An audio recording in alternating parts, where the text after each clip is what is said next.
چلو یہاں سے بھاگ کے کسی غار میں پناہ لیتے ہیں, وہاں جا کے سوچیں گے کہ کل کرنا کیا ہے, اگلا پلان کیا, ابھی تو یہاں سے نکلو, یہاں رہ کے کچھ نہیں ہو سکتا.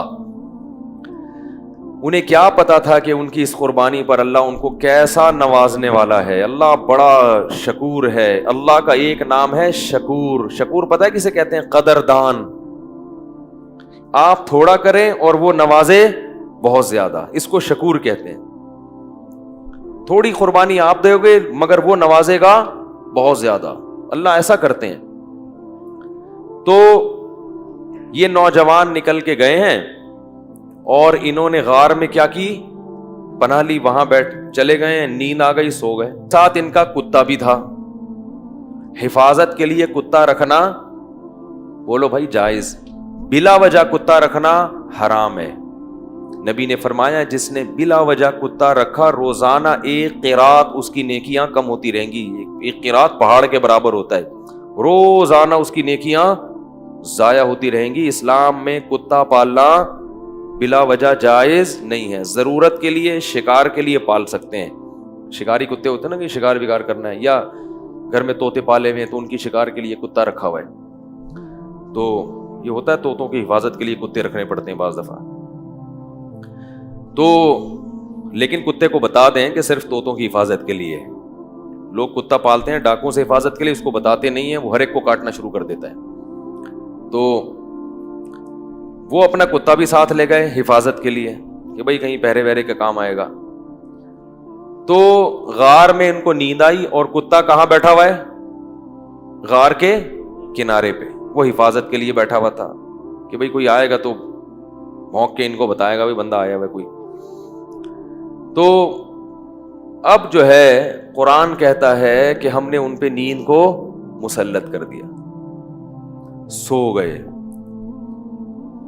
وَلَبِثُوا فِي كَهْفِهِمْ 300 سِنِينَ وَازْدَادُوا 9 309 سال سوئے ہیں. کتنے؟ 309 سال.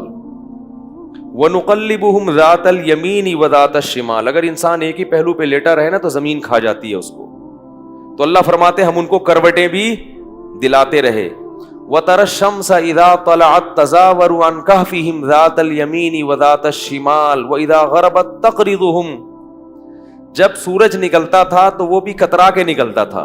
روشنی جائے گی مگر تیز دھوپ نہیں جائے گی, تاکہ سورج کی جلن, سورج کی کرنیں ان کی اسکن کو خراب نہ کریں.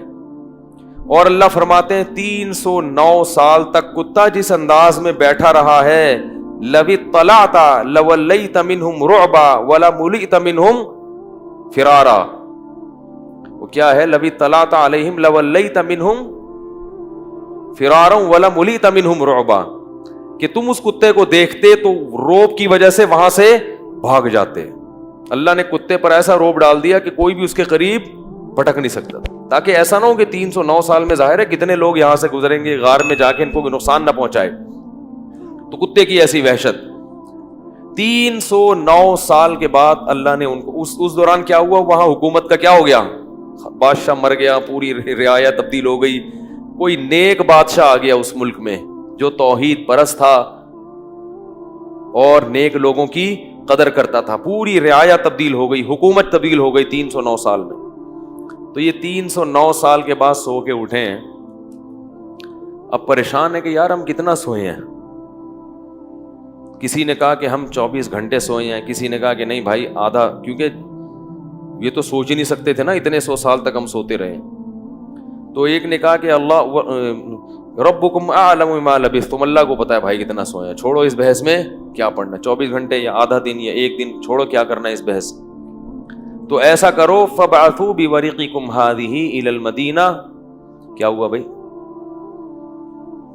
فبعثوا بورقکم هذه الى المدینہ, یہ سکہ رائج الوقت لے کے جاؤ. کیا کرو؟ سکہ رائج الوقت. یہ رائج الوقت میں خود لگا رہا ہوں کیونکہ آج کسی کا نکاح پڑا ہے نا جمعے میں, اس میں لکھا تھا 1,00,000 روپے سکہ رائج الوقت. تو یہ پرانی اصطلاحات پتہ نہیں لوگ کیوں استعمال کرتے ہیں بھائی. تو رائج الوقت ہی ہے اور کیا ہوگا. بیوی رائج الوقت ہے, دولہا رائج الوقت چل رہا ہے, تو سکہ بھی کون سا ہوگا؟ رائج الوقت ہی ہوگا.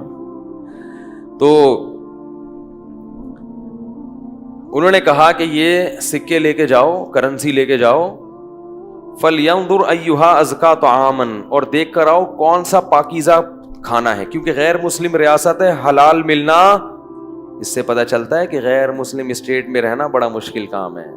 لوگ یورپ امریکہ میں جا کے جو آئے کھا لیتے، کہتے بسم اللہ پڑھ کے کھا لو، یہاں کیا حلال حرام، اتنا مشکل کام ہے. نہیں نہیں نہیں نہیں، آپ کو تحقیق کرنی پڑے گی.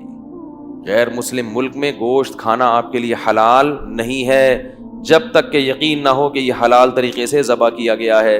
اور محض حلال کا ٹھپا کافی بولو یار نہیں ہے، کہتے اس پہ حلال کا ٹھپا لگا. حلال کا ٹھپا لگانے میں کتنے ٹائم لگتا ہے. لوگوں نے مہریں بنا کے رکھی ہوئی، حلال لکھا ہوا ہے، ہر چیز پہ سور پہ بھی ٹھپا لگا رہے ہیں حلال. جو چیز آ رہی ہے اس پہ کیا لگا دیتے ہیں؟ حلال کا ٹھپا. جو بھی ان ملکوں میں رہتے ہیں ان کی ذمہ داری ہے کہ چکن کھا رہے ہیں، بکرا کھا رہے ہیں، جا کے پہلے تحقیق کریں کہ اس کمپنی میں حلال ہے بھی یا نہیں ہے. مشینی ذبیحہ ہماری تحقیق میں حلال نہیں ہے. قرآن میں صاف ہے کہ جس جانور پر اللہ کا نام نہ لیا جائے اسے کھانا جائز نہیں ہے. اور نام لینے کا مطلب انسان نے نام نہ لیا ہو، مشین کا نام لینا کافی، مراد یہ کہ انسان اس پہ نام لے. تو انسان کا اللہ بسم اللہ اللہ اکبر پڑھنا ضروری ہے. تو یہ بھی پاکستان کی ایک فضیلت ہے کہ یہاں الحمدللہ حلال گوشت وافر مقدار میں ملتا ہے، یقینی حلال ہوتا ہے، اپنے سامنے سے ذبح ہوتا ہے، بالکل صاف نظر آ رہا ہوتا ہے. بڑی نعمت کی بات ہے. بعض ملکوں میں شروع ہو گیا ہے لیکن جہاں بھی گیا ہوں مزہ نہیں آیا، مشکوک ہے، اطمینان نہیں ہوتا. تو فَلْيَنْظُرْ أَيُّهَا أَزْكَىٰ طَعَامًا، دیکھ کر پاکیزہ مال لے کر آؤ، کیونکہ غیر مسلم ہے، پتہ نہیں مردار بھی کھاتے ہوں گے، تو حلال تلاش کرو. وَلْيَتَلَطَّفْ، اور ذرا احتیاط سے جانا. لا یشعرن بکم احدا، کسی کو پتہ نہ چلے تمہارے بارے میں. چپکے سے جانا، رومال ومال ڈال کے اور پتلی گلی سے راشن خرید کے، کھانا خرید کے لے آنا. انہم ان یظہروا علیکم یرجموکم، کیونکہ ان کو اگر ہمارا پتہ چل گیا ہمیں پتھروں سے مار کے ہلاک کر دیں گے، اتنے دشمن تھے اسلام کے. او یعیدوکم فی ملتہم، یا زبردستی تمہیں اسی دین میں لے آئیں گے. ولن تفلحوا اذن ابدا، پھر تو تم کبھی بھی کامیاب نہیں ہوگے، نقصان ہو جائے گا. ہم تو نہ اس دین میں دوبارہ جا سکتے ہیں اور نہ ہم قتل ہونا چاہتے ہیں کہ پتھروں سے ہمیں کوئی ہلاک کرے. لہذا چپکے سے جاؤ اور پتلی گلی سے واپس آ جاؤ. وہ جب چپکے سے گیا تو وہ دیکھ کے حیران ہو گیا، یہ کیا ہے بھائی، یہ تو وہ علاقہ ہی نہیں ہے بھائی. تو علاقہ ہی چینج ہو گیا ہے. علاقہ کیا ہو گیا ہے؟ چینج ہو گیا ہے. سندھ والے جو ہے نا علاقے کو کہتے ہیں علاقہ، کہتے ہیں علاقے کی بات ہوتی ہے بھائی. تو وہ تو پورا علاقہ چینج ہو گیا. تو وہ حیران کہ وہ بادشاہ کہاں ہیں. انہوں نے کہا کہ وہ بادشاہ تو بھائی 300 سال پرانی بات ہے، اس کے زمانے کی تو ٹرینیں بند ہو گئی ہیں. کون سے بادشاہ کی بات کر رہے ہیں؟ اس نے کہا بھائی وہ بادشاہ. انہوں نے کہا بھائی وہ پرانے زمانے کا قصہ ہے. انہوں نے پھر وہ کرنسی دکھائی. انہوں نے کہا یہ کرنسی تو 300 سال پہلے اسٹیٹ بینک نے پابندی لگا دی تھی، یہ کون سی کرنسی لے کے گھوم رہے ہو.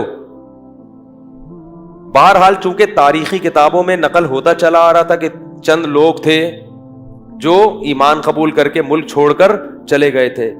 تو پھر انہوں نے اس کو بھی بلایا اپنے باقی ساتھیوں کو. پھر تحقیق ہوئی تو لوگوں کو یقین آ گیا کہ یہ اللہ نے کیا کیا ان کے ساتھ، ایک کرامت کا معاملہ کیا ہے کہ چونکہ یہ ایمان لائے تھے تو اللہ نے ان کو اس بادشاہ کے شر سے بچانے کے لیے 300 سال بعد والے جہان میں منتقل کر دیا ہے. تو اب لوگ ان کے عقیدت سے ہاتھ پاؤں چومنے لگے اور وہ بڑا ان کی جو ہے نا عقیدت اور محبت کرنے لگے. اور ان کے انتقال کے بعد وہاں انہوں نے لوگوں نے ایک مسجد بنائی اللہ کو یاد رکھنے کے لیے. تو یہ مختصر واقعہ قرآن نے اصحاب کہف کا بیان کیا ہے.